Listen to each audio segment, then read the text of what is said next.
Саламатсыздарбы, урматтуу депутаттар, чакырылгандар. Баяндамачы ИО Ибраев Талай Өмүкеевич, сиз да? Ооба. Сиз азыркы күндө бул эми негизи бул 2 жолу жылды биздин комитеттен. Себеби буга чейин министрдин орун басары келип, андан кийин Энерго холдингдин жетекчилери келип, министрди күтүп атты эле. Бүгүн эми сиз ошондо ИО министр болуп атасыз да? Ооба, туура.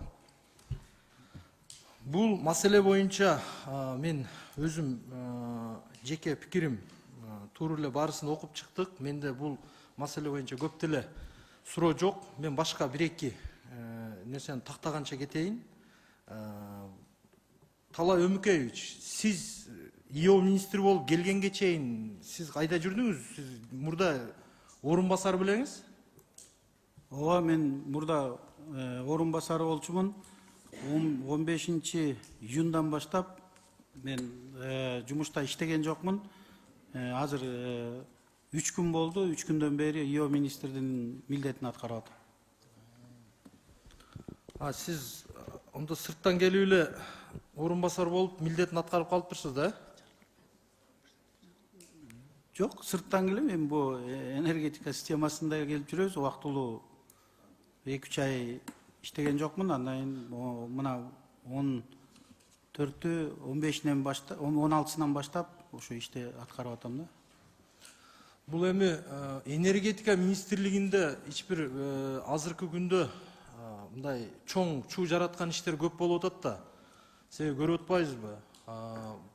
Азыркы күндө башкы прокуратура мурдагы министр мырзага иш козгоп, азыр эми данный момент следствие болуп атат.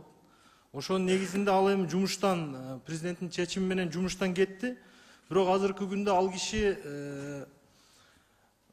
баягы дарыланууда жатат экен, биздин массалык маалымат каражаттарынан укканга караганда.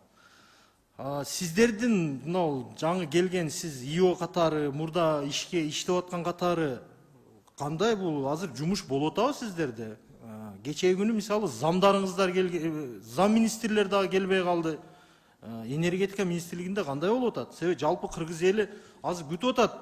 Күз, кыш келип атат. Алдыда канчалаган чоң-чоң пландар турат. Анан эми сиздер мындай иштер менен жүрсөңүздөр. Алишер Абдуллаевич, буга чейин мен айтып атпаймынбы, 15 июндан баштап, сентябрдын 16-17-сине чейинки кандай иштер болгону менен мен азыр эч кандай маалымат бере албайм. Бүгүнкү күндө эми министрлер келет, кайра бирөө келет, экинчиси кетет, бирок энергосистемада баягы кышка даярдык азыр убагы энергетиктер өзлөрүнүн нугу менен даярдык өзлөрү керип атат. Бул эми руководство экен. Мен ойлойм азыркы күндө бизде мындайча айтканда баягы даярдыгыбыз улана берет. Бизге эч кандай кошумча убакыт бөлүнбөйт. Энергетика системасында энергетиктер өзүнүн милдетин аткарууга милдеттүү деп айтып кете алам да. Азыр жумуш жүрүп эле атат, Кудай буйрса. Буга чейин следственный органдар өзүнүн тыянагын чакырып күнөөлүү же күнөөлүү эмес деп коюп берет да. Рахмат. Сиз эми буга чейин бул энергетика министрлигинде иштеп келгенсиз, канчалаган тажрыйбаңыз бар? Эми ошо кайсы бир өзүңүздүн тажрыйбаңызды колдонуңуз деп жогору жактан чечим менен келген болушуңуз керек. Мен айтайын дегеним, ушул могул күз, кышкагы даярдык, жалпы эле буга чейин мындан кийин дагы боло турган иштерде бул депутаттар менен бир мындай тыгыз иштесеңиз да, сизчи? Себеби буга Доскул мырза буга чейин эми бизге комитетке 1 жолу келди. Өзү 1 жолу эле пиар менен заниматься этип алды. Анан эми негизин айтканда биз жашына суроо берсек, же болбосо сунуштама берсек, качып келбей, бизди тоготпогондой кылып жүрдү эле. Мына акыбети ушундай болуп атат. Ошон үчүн эми мына башында сиз эми ИО болуп иштеп атыптырсыз. Мындан кийин депутаттар менен алаканы кандай кыласыз? иш алып барасызбы же сиз дагы ошонун жолун жолдойсузбу? Айшер Абдуллаевич, мен дагы убагында ушу сиздерге окшоп эл өкүлү болгом. Эл өкүлүнүн милдеттерин жакшы билем. Силер өзүңөрдүн эмес, только элдердин көйгөйлүү маселесин көтөрөсүңөр жана ошолордун маселесин чечиш керек деген бир милдетиңер бар да. Ошондуктан мен ойлойм, мындан ары биз Министерство энергетики ачыкпыз. Дайыма мындайча айтканда тыкаан силер менен чогуу чара иштерди бүтүрүп, иштерди чечкенге аракет кылабыз. Биз андай эмеден игнорировать этип келбей койгондон алыспыз. Мына мен 2-3 күндөн бери өзүм комитетте, любой комитетте өзүм келип, өзүм маселемди көтөрүп атам. Анткени бул ошол ведомствонун, министрликтин өзүнүн түздөн түз милдети. Рахмат. Себеби бизде мындай да эми ачыгын айтканда буга чейин Доскун мырза өз ишин жасап атты, колдон келген аракетин жасап атты, бирок акыбетин көрүп атабыз. Бизде эми жалпы эле бул аткаруу бийлигинде ушундай система болуп калды да. Бир иш козголсо, же дагы бир айып тагылса эле ооруп каласыңар. Бир күн мурда урматтуу президентибизден дагы шашып алдында жүгүрүп, жакшына эле ден соолукта жүрбөдү беле? Жалал Абадта көрдүк го биз. Анан эле эртеси күнү ал министрибиз ооруп калат. Эми мамлекетибизге 1 миллиард деп мына башкы прокуратура Дыршаевичтин бесплатный гостиницасы бар депчи. Анан эле бир күндө ооруп калат булар.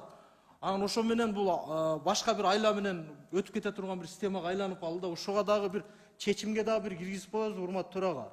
Башкы прокуратурага да бир көзөмөлгө алып туруп, бул энергетика системасын жалпы эл карап турат. Суунун абалы кандай, сырттан ала турган бизге импорттун абалы кандай, көмүрдүн абалы кандай, ТЭЦтин абалы кандай. Ошолор боюнча эми келип туруп эле бир шылтоо кылып туруп жатып алган ал киши да жоопкерчилигин караш керек. Эми раз действительно мыйзамсыз иш кылып аткан болсо жооп бериш керек. И ошого калган министрлер дагы, замдар дагы ошо боюнча кетет. Анан интернет булактарында турат. Азыр конфликт интереса деп туруп, канчалаган өзүнүн тааныштарын, туугандарын жалпы бул Минэнергого кызматка койгон дейт. Сиз мына ие болуп олтуруп келип атасыз. Сиз ошолор менен иштеше аласызбы эми? Эми биринчи ирет мен өзүмдүн милдетим жана өзүмдүн позициям кесипкөйлүгүнө карайбыз. Эгерде действительно ошо жерде өзүнүн кесиби боюнча тийиштүү мындайча айтканда орунда отурса, мен алар менен иштеше берем. Эгерде кесиби туура келбей ишти алып бара албаса, өзүңөр билесиңер, бизге азыр мындайча айтканда раскачка убактыбыз жок. Бизге кесипкөй ошо жерде өзүнүн ишин алып барып, кыргыз элин кыштан аман эсен чыгарып кетебиз деген кызматкерлер менен иштешүүгө мен даярмын. Рахмат чоң. Эми акылдашып иш алып барабыз ортодо.